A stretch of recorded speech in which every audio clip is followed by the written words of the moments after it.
क्या आपको पता है, आप अपनी मेहनत की कमाई पर एक नहीं दो बार टैक्स देते हैं। नमस्कार दोस्तों, चलिए देखते हैं कैसे हम अपनी मेहनत की कमाई का आधे से ज्यादा हिस्सा टैक्स में दे देते हैं। जब हम पेट्रोल लेते हैं तो टैक्स देते हैं। जब हम मोबाइल का रिचार्ज कराते हैं तो टैक्स देते हैं। कपड़ा, बिजली, टोल, पानी, हर चीज पर हम टैक्स भरते हैं। फिर इनकम टैक्स क्यों? और दुख की बात तो ये है कि ये इनकम टैक्स हम आज तक दे रहे हैं, जो कि वो हमारा नहीं है, वो अंग्रेजों की एक पुरानी निशानी है। हाँ, ये इनकम टैक्स एक अंग्रेजों की पुरानी निशानी है।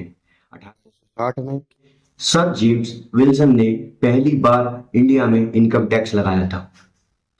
और इनकम टैक्स इसलिए नहीं लगाया कि देश का भला हो सके, बल्कि 1857 की क्रांति में अंग्रेजों का जो नुकसान हुआ था उसकी भरपाई हमसे कराई जाए, इसीलिए इनकम टैक्स लगाया था।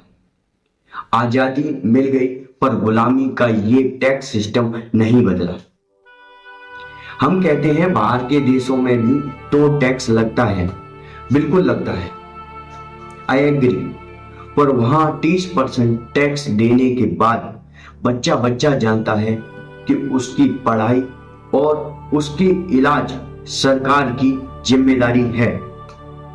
जबकि इंडिया में हम इनकम टैक्स भी देते हैं और सामान पर जीएसटी भी देते हैं, और फिर भी जब बच्चा बीमार होता है